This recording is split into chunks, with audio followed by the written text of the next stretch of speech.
할렐루야. 여호와의 이름을 찬송하라. 여호와의 종들아 찬송하라. 여호와의 집 우리 여호와의 성전 곧 우리 하나님의 성전들에 서 있는 너희여 여호와를 찬송하라. 여호와는 선하시며 그의 이름이 아름다우니 그의 이름을 찬양하라. 생명의 주인 되신 하나님 아버지, 지난 밤에도 우리의 호흡을 지키시고 다시 주의 전으로 나와 예배하게 하시니 감사드립니다. 구원의 은혜를 기억하며 주의 얼굴을 사모하고 시간과 장소를 구별하여 나아온 주의 백성들에게 은혜를 더하여 주시옵소서. 오늘 이 새벽에도 말씀 가운데 주님의 뜻을 발견하게 하시고 우리가 그 뜻대로 살아가는 주의 백성들 되게 하여 주시옵소서. 기도하는 심령 가운데 성령님께서 찾아오셔서 만지시고 소생케 되는 역사로 함께하여 주옵소서. 우리의 소망 되어 주신 예수 그리스도 이름으로 기도하옵나이다. 아멘. 찬송가 540장, 찬송가 540장 함께 찬양하시겠습니다.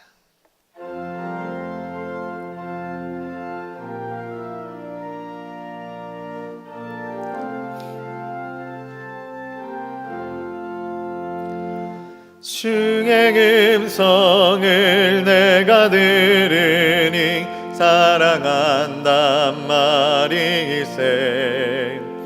믿는 마음으로 주께 가오니 나를 영접하소서. 내가 매일 십자가 앞에 더 가까이 가오니 그 새 중에 흘린 보배 피로써 나를 정케 하소서. 주여 넓으신 은혜 베푸사 나를 받아주시고 나의 품은 뜻 주의 뜻같이 되게 하여 주소서. 내가 매일 십자가 앞에 더 가까이 가오니 그 새 중에 흘린 보배 피로써 나를 정케 하소서. 주의 보좌로 나아갈 때에 어찌 아니 기쁠까. 주의 얼굴을 항상 배우니 더욱 친근합니다. 내가 매일 십자가 앞에 더 가까이 가오니 그 새 중에 흘린 보배 피로써 나를 정케 하소서. 우리 그 중에 넓은 사랑을 증량할 상 없으며 주가 주시는 참된 기쁨도 행하릴 수 없도다.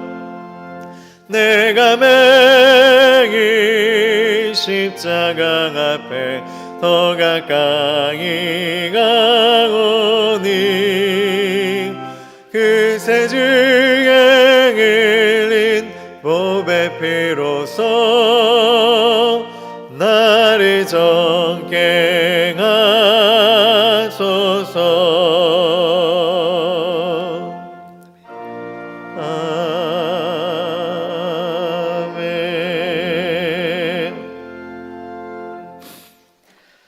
오늘에게 주신 하나님의 말씀은 사무엘하 15장의 말씀입니다.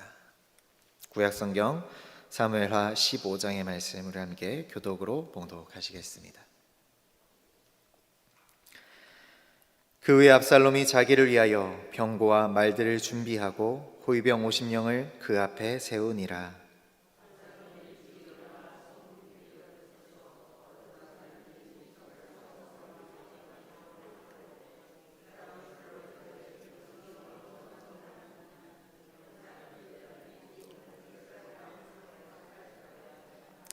압살롬이 그에게 이르기를 보라 내일이 옳고 바르다마는 내 송사를 들을 사람을 왕께서 세우지 아니하셨다 하고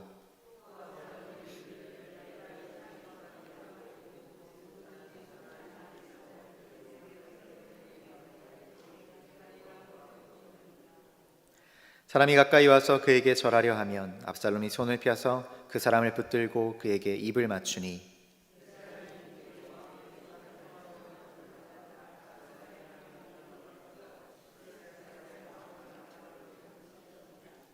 사 년 만에 압살롬이 왕께 아뢰되 내가 여호와께 서원한 것이 있사오니 청하건대 내가 헤브론을 가서 그 서원을 이루게 하소서.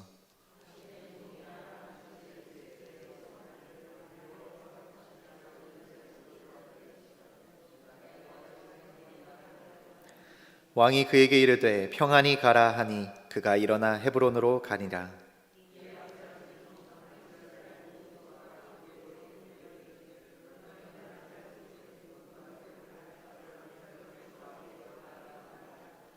그때 청함을 받은 200명이 압살롬과 함께 예루살렘에서부터 헤브론으로 내려갔으니 그들은 압살롬이 꾸민 그 모든 일을 알지 못하고 그저 따라가기만 한 사람들이라.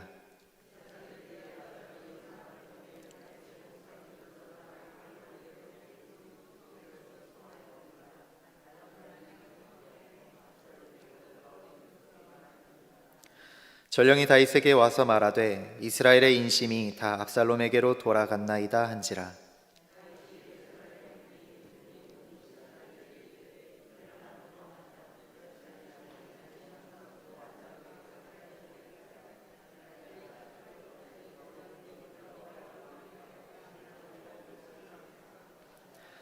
왕의 신하들이 왕께 이르되 우리 주 왕께서 하고자 하시는 대로 우리가 행하리이다.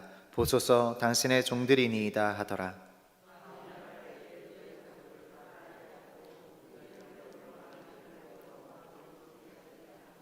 왕이 나가매 모든 백성이 다 따라서 벳메르하게 이르러 멈추어 서니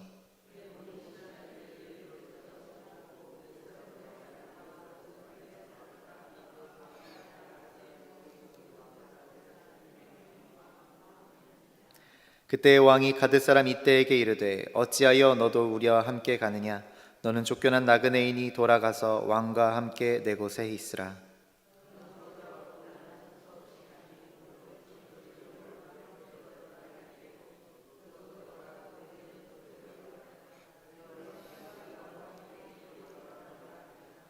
이때가 왕께 대답하여 이르되 여호와의 살아계심과 내 주 왕의 살아계심으로 맹세하옵나니 진실로 내 주 왕께서 어느 곳에 계시든지 사나 죽으나 종도 그곳에 있겠나이다 하니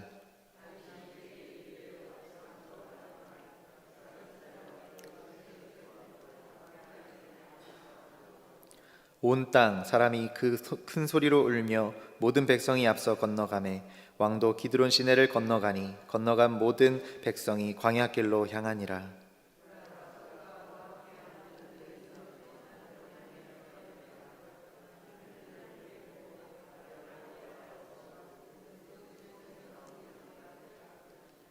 왕이 사독에게 이르되 보라 하나님의 궤를 성읍으로 도로 메어 가라.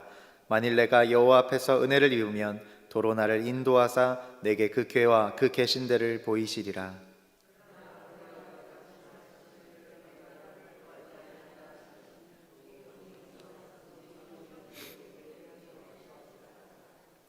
왕이 또 제사장 사독에게 이르되 내가 선견자가 아니냐? 너는 너희의 두 아들 곧 내 아들 아히마아스와 아비아달의 아들 요나단을 데리고 평안히 성읍으로 돌아가라.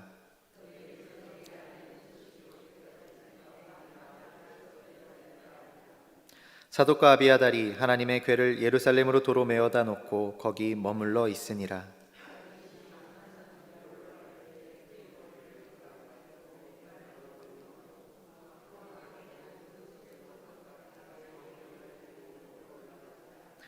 어떤 사람이 다윗에게 알리되 압살롬과 함께 모반한 자들 가운데 아히도벨이 있나이다 하니 다윗이 이르되 여호와여 원하옵건대 아히도벨의 모략을 어리석게 하옵소서 하니라.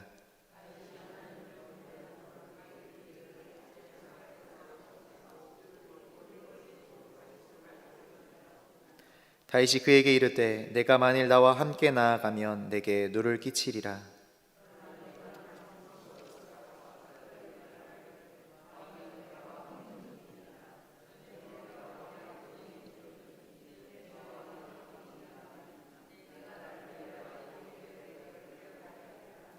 사독과 아비아달 두 제사장이 너와 함께 거기 있지 아니하냐? 내가 왕의 궁중에서 무엇을 듣든지 사독과 아비아달 두 제사장에게 알리라.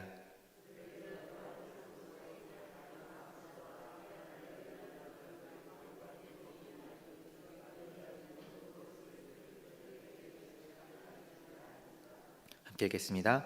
다윗의 친구 후세가 곧 성읍으로 들어가고 압살롬도 예루살렘으로 들어갔더라. 아멘. 오늘도 은혜를 사모하는 우리 가운데 주의 성령께서 임재하여 주시고 은혜 더하여 주실 줄로 믿습니다. 네, 오늘의 본문 이제 15장을 시작으로 19장에 이르기까지 다윗의 그 정치 인생 가운데 가장 큰 사건이었던 이 압살롬의 반역이 소개되고 있습니다. 그리고 오늘은 압살롬이 얼마나 차근차근 노련하게 이 일들을 준비해 왔었는지 그것을 잘 보여주고 있죠. 압살롬은 과거 자신의 동생 다말을 범하였던 그 암논을 죽이고 도망간 뒤에 요압의 도움으로 인해 왕자의 자리를 회복할 수 있었습니다. 그런데 거기에 그치지 아니하고 왕의 자리까지 넘보고 있는 것이죠. 압살롬은 그 훌륭한 외모와 외적인 요건들로 인해서 이미 대신들과 많은 백성들에게 왕위 계승자 그 후보로서 그 입지를 매우 탄탄히 다지고 있는 상황이었죠. 거기에 더하여서 자신을 더욱 부각시켜 보이려고 합니다. 오늘 1절에 보시면 그의 압살롬이 자기를 위하여 병거와 말들을 준비하고 호위병 50명을 그 앞에 세우니라 라고 말을 합니다. 자신을 더욱더 위대한 인물로서 보이게 하고자 그 화려한 행차를 선보이고 있는 것입니다. 이것은 주변의 많은 왕들이 행하였던 행차의 모습이죠. 이것은 평소에 검소한 모습으로 다녔던 이 다윗과 비교되게 하여서 다윗을 더욱 초라하게 보이게 하기 위함이었습니다. 그리고 스스로를 민중의 재판관으로서 소개합니다. 오늘 2절부터 6절까지의 말씀을 우리 다시 한번 함께 읽어보시겠습니다. 본문 2절부터 6절까지의 말씀 우리 함께 읽겠습니다. 압살롬이 일찍이 일어나 성문 길 곁에 서서 어떤 사람이든지 송사가 있어 왕에게 재판을 청하러 올 때에 그 사람을 불러 이르되 너는 어느 성읍 사람이냐 하니 그 사람의 대답이 종은 이스라엘 아무 지파에 속하였나이다 하면 압살롬이 그에게 이르기를 보라 내일이 옳고 바르다마는 내 송사를 들을 사람을 왕께서 세우지 아니하셨다 하고 또 압살롬이 이르기를 내가 이 땅에서 재판관이 되고 누구든지 송사나 재판할 일이 있어 내게로 오는 자에게 내가 정의 베풀기를 원하노라 하고 사람이 가까이 와서 그에게 절하려 하면 압살롬이 손을 펴서 그 사람을 붙들고 그에게 입을 맞추니 이스라엘 무리 중에 왕께 재판을 청하러 오는 자들마다 압살롬의 행함이 이와 같아서 이스라엘 사람의 마음을 압살롬이 훔치니라. 아멘. 압살롬은 마치 그동안 다윗이 백성들에 대한 이 송사, 이 재판에 대하여서 소홀히 해왔다라는 식으로 몰아가면서 자신은 그렇지 않다라고, 자신은 의로운 재판관이 될 것이다 라고 백성들에게 자기 자신에 대해서 소개합니다. 게다가 앞으로는 자신에게 문제를 가지고 오라고 하면서 앞으로는 내가 해결해 주마 라면서 백성들의 마음을 훔치고 있었다라는 거죠. 이처럼 압살롬은요, 자신이 다윗을 뛰어넘는 그 왕의 자질을 갖췄다라고 여깁니다. 그리고 그것을 위해 외적인 모습들을 차츰차츰 보이며 갖추어 가죠. 일견 보기에는요, 진짜로 그럴듯해 보이기도 합니다. 많은 신하들과 백성들 역시도 그런 압살롬을 왕이 될 만한 자라고 생각하고 있죠. 그런데 우리는 여기서 진짜 왕으로서의 자격을 갖춘 자가 어떤 사람인지를 기억할 수 있어야 합니다. 압살롬은 실제로 외견상 아주 훌륭한 왕의 조건을 갖추었습니다. 외모도 그 앞뒤로 그런 사람이 없을 정도로 아주 훌륭하였고요. 머리도 빼어나고 지도력도 있었습니다. 그리고 다윗의 아들로서 정통성까지도 갖추고 있었고 백성들의 마음을 빼앗을 정도로 매력적이기까지 하였습니다. 당시 백성들뿐만이 아니라 우리 역시도 이러한 외적인 조건들을 중요하게 보곤 하죠. 하지만 우리가 기억해야 하는 것이 있습니다. 그렇다면 하나님께서 보시는 것은 과연 무엇이겠습니까? 하나님께서 하나님이 다스리시는 나라를 위해 선택하는 사람들은 어떤 사람일까요? 하나님께서 그 전에 다윗을 선택했던 이유가 과연 무엇이었습니까? 사무엘상 16장 7절의 말씀입니다.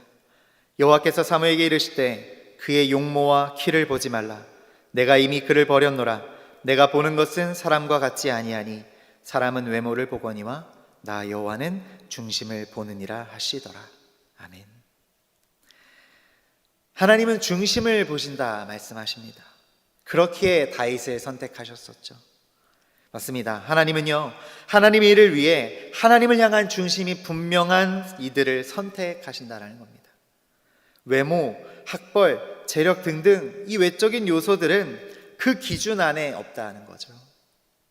중심이 하나님의 마음에 합한 자, 훌륭한 인격으로, 순수한 양심으로, 또한 지극한 겸손으로 뜨거운 소명감을 가지고 있는 이들, 이 사람들을 하나님은 부르시고 하나님은 사용하신다라는 겁니다.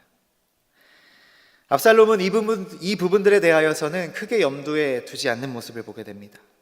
하나님의 마음에 합당한 중심을 세우기보다 그래서 사람들의 마음에 그럴듯한 임금감이 되고자 한 것입니다. 그렇게 압살롬은 하나님의 나라를 더욱 세워가는 것이 아니라 오히려 그 나라를 파괴하는 일을 하게 되었다라는 것이죠. 사랑하는 성도 여러분, 우리가 하나님 앞에 온전히 쓰임받는 자로 설 수 있게 되기를 간절히 소원합니다. 하나님의 부르심을 받은 성도로서 진정으로 하나님께 쓰임받는 일꾼이 되기 위하여 날마다 우리의 삶의 모델 되어주시는 예수 그리스도를 본받아 살아갈 수 있기를 힘쓰시길 간절히 주님의 이름으로 부탁드립니다. 이제 이후 7절에서부터 압살롬의 반역이 본격화되어 갑니다. 이 4년의 시간 동안 밑작업을 해왔던 이 압살롬이 거짓된 서원을 바탕으로 헤브론으로 가겠다라고 다윗에게 허락을 받게 되죠. 그리고 거기서 반란을 일으킵니다. 그리고 그런 압살롬에게 동조하며 많은 사람들이 몰려오게 되는 것을 오늘 본문을 통해 확인하게 됩니다. 여기서 우리가 주목해 볼 수 있는 것은 압살롬의 이런 반역에 동조하면서 함께 하고자 몰려왔던 이들이 원래는 다윗을 지지하면서 좋은 관계를 맺어왔던 사람들이라는 겁니다. 먼저 압살롬이 반역을 일으켰던 그 헤브론, 이 헤브론은요, 다윗이 유다의 왕으로 다시 한번 기름 부음을 받았던 장소입니다. 그곳에서 다윗은 자신이 왕이 될 수 있었죠. 그런데 이 헤브론의 장로들이 이젠 다윗을 배신하고 반역자인 압살롬을 지지하고 나선 겁니다. 그리고 다윗을 따르던 그 백성들 역시도 압살롬을 지지하고 나서게 이르고, 더 나아가서는 다윗의 모사였던, 다윗의 지략가였던 아히도벨까지도 다윗을 배신하고 압살롬에게로 옵니다. 이 아히도벨은 밧세바의 할아버지였기에 이 다윗이 부도덕한 행위로 밧세바를 취하고 우리아를 죽였던 것에 아마 앙심을 품지 않았을까라고 여겨지기도 하죠. 그렇지만 다윗의 신하들 중 지략이 가장 뛰어났던, 그래서 다윗의 곁에서 수많은 활약을 하였던 이 아히도벨의 배신은 꽤나 타격이 큽니다. 실제로 아히도벨이 압살롬의 그 휘하에 들게 되자 많은 사람들이 압살롬이 진짜 왕이 될 것이라 여기게 되어 압살롬을 따르게 됩니다. 우리 보면 12절의 말씀을 우리 한번 읽어보시겠습니다. 12절의 말씀을 함께 읽겠습니다.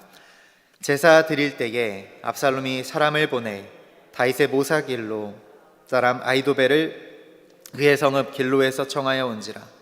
반역하는 일이 커가매 압살롬에게로 돌아오는 백성이 많아지니라. 이와 같이 압살롬에게로 사람들이 점점 몰려오기 시작합니다. 우리는 이 압살롬의 이런 반역에 대한 다윗의 반응에 주목해 볼 필요가 있습니다. 다윗은 이 압살롬의 반역에 대하여서 어떤 대처 방법을 보여주고 있나요? 우리 14절의 말씀을 다시 한번 함께 읽겠습니다. 14절 함께 읽습니다. 다윗이 예루살렘에 함께 있는 그의 모든 신하들에게 이르되 일어나 도망하자. 그렇지 아니하면 우리 중 한 사람도 압살롬에게서 피하지 못하리라. 빨리 가자. 두렵건대 그가 우리를 급히 따라와 우리를 해하고 칼날로 성읍을 칠까 하노라. 아멘. 다윗은 압살롬이 반역을 일으켰다라는 그 소식을 전해 듣자마자 바로 도피를 선택합니다. 곧 예루살렘을 떠나 벳메르악이라는 곳으로 가게 되죠. 여러분은 혹시 이런 다윗의 반응을 보면서 어떤 생각이 드시나요? 우리가 너무 잘 알고 있듯이 다윗은 편하게 궁정 생활만 하던 왕자에서부터 왕이 되었던 사람이 아니었죠. 그는 목동 출신으로 어려서부터 험한 일을 하였고 사울의 휘하에서는 군대를 이끄는 장수로서 수많은 전쟁을 치르기도 하였습니다. 일례로 블레셋과의 전투에서는 골리앗과 같은 거인들을 무찌르는 등 그 용맹함을 보여왔었죠. 그런 다윗을 더욱 칭찬하는 말에 사울이 분노를 느낄 정도로 다윗은 전투와 그 전쟁에 익숙했던 사람이었습니다. 그런데 오늘의 다윗에게서는요, 그런 모습을 찾아보기가 어렵습니다.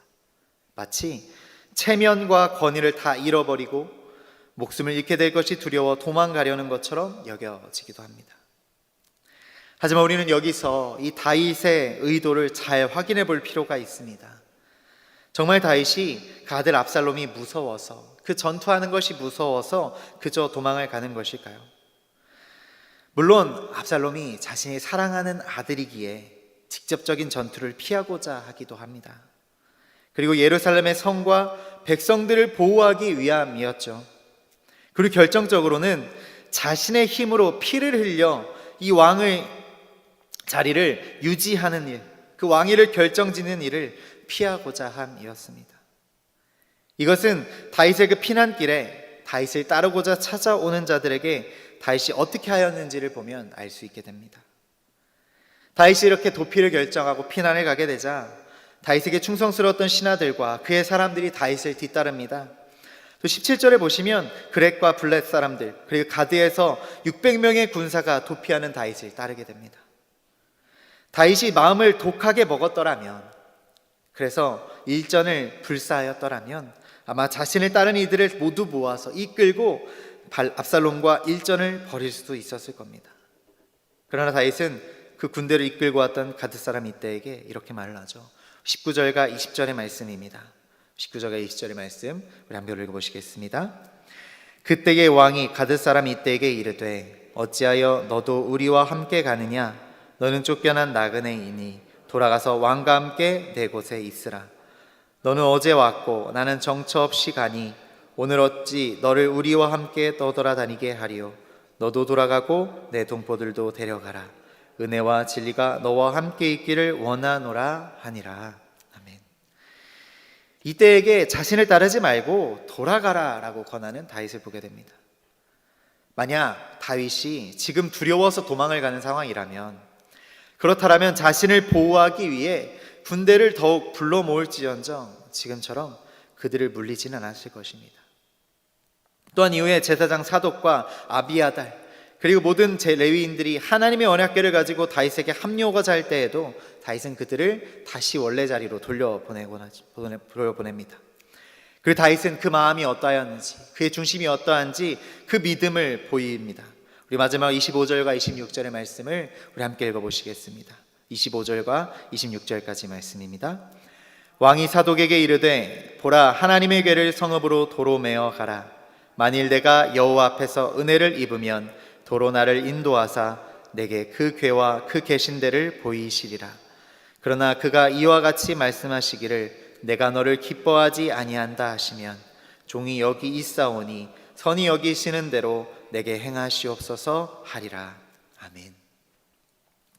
다윗은 이스라엘 왕은 하나님이 선택하시고 세우시는 자리라는 것을 분명히 믿고 있었습니다. 그렇게 은혜를 입으면 다시 주님이 인도해 주실 것이고, 그렇지 않더라도 나는 주님의 종일 뿐이니 주님이 선하게 여기시는 대로 주님의 뜻대로 하시기를 구하고 있는 것입니다. 여호와 하나님께서 뜻하시는 대로 행하시는 대로 그것이 어떤 것이든 겸손히 순종하며 따르고자 하는 것이 다윗의 믿음의 모습이었다는 거죠. 이것이 압살롬과 이 다윗의 결정적인 차이를 보여줍니다. 압살롬은요, 어떻게든 이 왕의 자리를 빼앗고자 하였습니다. 그 안에 하나님의 뜻을 구하거나 하나님 앞에 합당한 자격을 갖추는 것에는 크게 관심이 없었다는 겁니다. 그저 사람의 기준과 판단으로 그 힘의 논리를 앞세워 왕이 되고자 하였습니다. 이것이 아주 결정적인 차이를 낳게 되죠. 결국 하나님은 다윗을 인도하심으로 그 결과가 어떠한지 분명히 우리에게도 보여주고 계시죠. 이 사실을 분명히 기억해야만 합니다. 이와 같이 주의 뜻을 겸손히 구하시며 다윗과 같은 마음으로 겸손한 믿음으로 주 앞에 설 수 있는 저 여러분 되어지길 간절히 소원합니다. 말씀을 정리하겠습니다. 사랑하는 성도 여러분, 환난의 때에 우리는 우리의 믿음을 더욱 분명하게 확인하게 됩니다. 오늘 다윗이 겪은 사랑하는 아들의 배신과 이 반역은요, 그의 인생에서 가장 뼈아픈 일이었고 감당하기 어려운 아픔이었습니다. 하지만 그 가운데 다윗은 겸손히 주의 뜻을 구하며 그의 믿음을 보입니다. 그리고 그렇게 구하는 다윗에게 주님은 놀랍게 일하여 주시죠. 아히도벨에는 지략가를 압살롬에게 빼앗긴 다윗에게 그래서 아히도벨의 지략을 어리석게 해달라는 이 간구 가운데 하나님께서 응답하신 것 같습니다. 도망 중인 이 다윗에게 친구 후세가 찾아오죠. 그리고 다윗은 후세를 압살롬의 진영으로 잠입시키고 그를 통해 아히도벨의 지략을 무마시키고자 하는 계획을 세웁니다. 그리고 실제로 그를 통하여서 역사하신 하나님께서 이 다윗을 곤란에 빠뜨리고자 하는 이 아히도벨의 여러 지략들을 막아주시게 됩니다. 이 다윗은요, 환난의 자리 가운데 그저 가만히 하나님의 도움만을 우두커니 서서 바라보고만 있었던 것이 아니라 최선을 다한 노력 또한 보이게 됩니다. 최선을 다하여서 여러 가지 계획과 자신이 할 수 있는 바들을 노력하여 일을 하게 되죠. 최선을 다한 뒤 그 뒤에 모든 것을 하나님께 맡기는 것, 이것이 다윗의 모습이었고요, 우리 믿는 자들이 어느 순간이나 지켜야 하는 삶의 모습인 줄로 믿습니다. 사랑하는 성도 여러분, 이런 구별된 믿음의 모습으로 하나님 앞에서 또 세상 앞에서 인정받고 승리하시기를 간절히 바랍니다. 중심을 보시는 주님 앞에 신실한 자로 서시고 세상을 향한 담대한 용기와 최선의 노력으로 귀한 삶의 소명들을 감당해 가시는 모든 종교 가족들 되시기를 간절히 예수 그리스도 이름으로 축복합니다. 우리가 7월을 살아가며 이런 새로운 반년을 열어가는 가운데에 우리 안에 이런 믿음으로 다시 한번 주님의 뜻을 구하는 겸손한 믿음으로 주님의 뜻만을 따라가고자 하는 겸손한 삶의 결단으로 그렇게 온전히 남은 반년도 달려가실 수 있기를 간절히 주님의 이름으로 축원합니다. 같이 기도하시겠습니다.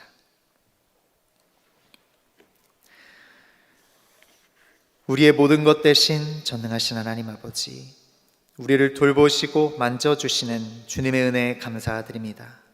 언제나 우리의 신실한 중심을 요구하시고 보시는 주님, 우리가 주의 앞에 서 있는 자로 우리의 삶의 자리도 주의 앞에 신실하게 지켜내게 하시고 그곳에서 허락하신 사명들 잘 감당하도록 우리에게 힘과 능력을 더하여 주시옵소서.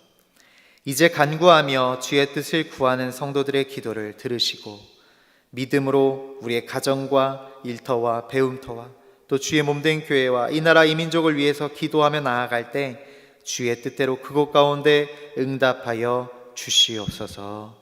오늘도 살아서 역사하시는 우리 주 예수 그리스도 이름으로 기도합니다. 아멘. 하늘에 계신 우리 아버지여, 이름이 거룩히 여김을 받으시오며 나라가 임하시오며 뜻이 하늘에서 이루어진 것 같이 땅에서도 이루어지리이다. 오늘 우리에게 일용할 양식을 주시옵고 우리가 우리에게 죄 지은 자를 사하여 준 것 같이 우리 죄를 사하여 주시옵고 우리를 시험에 들게 하지 마시옵고 다만 악에서 구하시옵소서. 나라와 권세와 영광이 아버지께 영원히 있사옵나이다. 아멘. 이제 우리 주의 이름 한번 부르시고 함께 동서로 기도하며 나가시겠습니다.